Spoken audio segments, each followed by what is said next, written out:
بسم الله الرحمن الرحيم الحمد لله رب العالمين وأفضل الصلاة وأتم التسليم على أشرف الأنبياء سيدنا محمد وعلى آله وأصحابه أجمعين.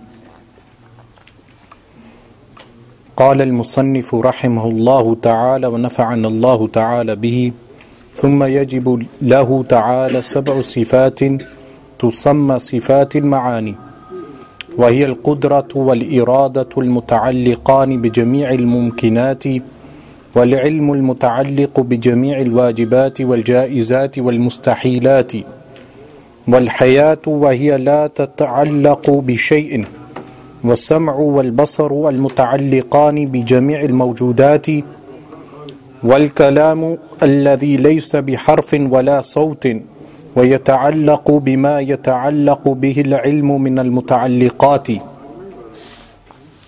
ثم 7 يجب له تعالى تسمى صفات معنوية، وهي ملازمة للسبع الأولى، وهي كونه تعالى قادرا ومريدا وعالما وحيا وسميعا وبصيرا ومتكلما. After covering the first 6 attributes, which were al-wujud, al-qidam, al-baqa, mukhalafatuhu ta'ala lil-hawadith, wa qiyamuhu ta'ala bi nafsihi, and al-wahdaniyya. These 6, the first one was called nafsiyya, and the second 5, group of 5, were called salbiyya. The first one related to the self, and the second 5 related to negating the opposite. And the distinction drawn between these 5 and the 7 attributes which are coming, al-qudra, al-ilmu, al-hayatu, al-sam'u, al-basaru, al-kalamu, is that if Allah subhanahu wa ta'ala removed the veils from our eyes, we would be able to see the 7 attributes. The 7 attributes which the author mentions now. These 7 attributes are called Sifat Al-Ma'ani. The word Al-Ma'ani is plural of Ma'na. Whenever they describe something as being Sifatul Ma'na, this would mean a description of something. For instance, if you have an object and the color of the object is white or black, that description of the object would be described as Sifatul Ma'na. The attribute of that object would be described as Sifatul Ma'na. Walillahi al-mathalul a'la. When we talk regarding Allah subhanahu wa ta'ala, we mean the divine attributes. Of course, there's no comparison between an object and Allah subhanahu wa ta'ala, because last week we covered the attribute mukhalafatuhu lil hawadith, his opposition to contingent things. And this would mean that Allah subhanahu wa ta'ala bears no similarity to contingent things. But Sifatul Ma'na is an attribute of something. So when we talk about Allah subhanahu wa ta'ala, we discuss the attributes of Allah subhanahu wa ta'ala. Sifatul Ma'ani are those attributes which are qualitative, meaning we describe Allah subhanahu wa ta'ala as having those attributes, like al-ilm, knowledge, al-qudra, divine power, al-kalamu, divine speech. These are attributes which we ascribe to Allah subhanahu wa ta'ala. Therefore they are called Sifatul Ma'ani. Sifat, plural of Sifa, al-Ma'ani, plural of al-Ma'na. So he states, ثُمَّ يَجِبُ لَهُ تَعَالَى, then it is essential for him, the Most High Ta'ala, 7 sifatin, 7 attributes, 7 divine attributes, تُسَمَّ صِفَاتِ الْمَعَانِ, that are named the qualitative attributes, Sifat Al-Ma'ani, or the attributes of meaning, the attributes that carry a meaning. وَهِيَ, and the first attribute he mentions, al-qudratu wal-iradatu, divine power and divine will. These are the first two attributes he mentions. Now last week a question was posed: what is the difference between hellfire being eternal and the divine attributes of Allah subhanahu wa ta'ala being eternal? I am sure by now you will be able to answer this question. How do we answer this question?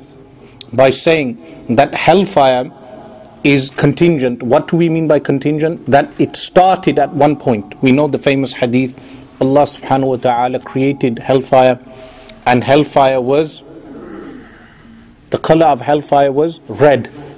Then the fire was burnt for another 1,000 years until it became white, and then it was burnt until it became black. Meaning hellfire had a starting point. Anything which has a starting point or is possible, which falls under mumkin, jaiz, anything which has a starting point is contingent, hadith or possible, and therefore can finish. But what keeps hellfire as being eternal?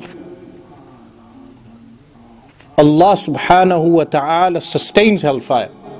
So when we say hellfire and paradise are eternal, this is eternal in the contingent sense that they are dependent upon Allah subhanahu wa ta'ala to exist.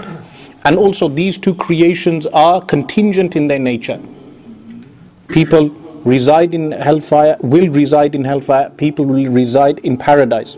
But both of these are contingent in their nature and dependent upon Allah subhanahu wa ta'ala. Remember, the eternality, the eternal nature of hellfire is from the creed of AhleSunnaTV. But when we say eternal, meaning sustainability, continuous sustaining of hellfire forever by Allah subhanahu wa ta'ala. Al-Imam As-Subki rahmallahu ta'ala wrote Ad-Durratul Mudi'a fi Raddi ala Ibn Taymiyyah, which was a book in refutation of Ibn Taymiyyah on the extinguishing of hellfire, because this position was ascribed to him, and Al-Imam As-Subki rahimahullah ta'ala refuted the position and refrained from anathematizing, declaring him a disbeliever because of some doubts regarding the ascription or whatever detail is mentioned in that particular work. But the position of hellfire being sustained forever is from one of the essential beliefs of AhleSunnaTV. But when we say hellfire is eternal, some atheists or people who have a simplistic understanding of theology will understand that we are comparing or making analogy between the divine attributes and the contingent nature of hellfire, when there is a distinction between the two. A second question was regarding the point I mentioned, that for Allah subhanahu wa ta'ala there is no opposite. What do we mean by saying there is no opposite for Allah subhanahu wa ta'ala? What is meant by this is that opposite, the very definition of opposite as given by the theologians is الضدان قد يجتمعان في شيء وقد يرتفعان عنه, which means two opposites sometimes may be found in something and sometimes not be found in anything. For instance, black and white. You can have a thing which is black and white, and sometimes you can have a thing which is red, neither black or white. This is the definition of an opposite. Opposites are similar in nature. Do not mix this with an-naqid. An-naqid is something which is totally distinct. Totally distinct. An-naqidan لا يجتمعان في شيء ولا يرتفعان عنه, which means two things which are totally distinct. You do not find one thing with the other thing. For instance, existence and non-existence. Either something exists or does not exist. And you cannot remove both things from that one thing. For instance, you cannot have something not existing and existing at the same time. It will either exist or it will not exist. So when we say there is no opposite for Allah subhanahu wa ta'ala, this is in reality negation of anything bearing resemblance to Allah subhanahu wa ta'ala. Is that clear? Because you asked the question, is that the answer clear? If you have any more need of clarity, you can send the question forward. So here the divine attributes here, al-qudratu wal-iradatu, divine power and divine will. The author rahimahullah states, al-muta'alliqani bi jami'il mumkinati. These two attributes, divine power and divine will, are attached to all possibilities. If you remember in a previous session, someone asked, would it be possible for Allah subhanahu wa ta'ala to create another creator, God? And we said this would relate to the attribute of divine will and divine power. As Allah subhanahu wa ta'ala will not will the impossible, and Allah subhanahu wa ta'ala, His qudra, His divine power does not relate to the impossible. So in effect, the existence of another creator would be impossible. This is why the author mentioned bi jami'il mumkinat, with all possible things, that the divine will of Allah subhanahu wa ta'ala and the divine power of Allah subhanahu wa ta'ala only associate themselves with mumkinat, possibilities, not impossibilities. A story, a narration ascribed to Sayyiduna Idris alayhi salam is that he was sewing with a needle and the shaitan approached him and said, the shaitan had an egg, and he said, is it possible for Allah subhanahu wa ta'ala to place the entire universe inside of the shell of this egg? And Sayyiduna Idris alayhi salam, in what is reported or ascribed to him, said, Allah subhanahu wa ta'ala is able to place the entire universe in the hole, fi summil khayat, which is the hole of the needle. Based on this, scholars like Al-Imam Abu al-Hasan al-Ash'ari and other scholars, theologians, extracted judgments regarding the divine attributes of Allah, the divine power of Allah subhanahu wa ta'ala. What is mentioned in the story is that Sayyiduna Idris alayhi salam poked the eye of shaitan, of Satan, and made him cross-eyed. Some scholars comment on this and say it would have been more appropriate for him to, someone may object, because you cannot correct a prophet in his actions. They say someone may object that it would have been appropriate for him to have cut off his tongue.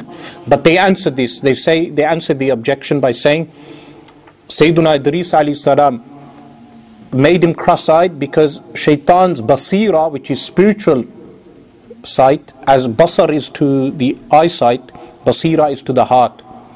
Basar meaning physical eyesight, basira meaning inward eyesight, inward sight. So he said, they say in response that because he was missing basira, spiritual insight, Sayyiduna Idris alayhi salam showed this on his eyes by making him cross-eyed. But what is the meaning of this story? The meaning of the story is that Allah subhanahu wa ta'ala is able to do all things which are possible. And the meaning of this would be that the eggshell would either be transformed large enough to contain the universe, or the universe would be made small enough to be contained in the eggshell. And this is not impossible for Allah subhanahu wa ta'ala. So by saying bi jami' al-mumkinat, the author is referring to all possibilities. We'll continue after Azan, inshallah. So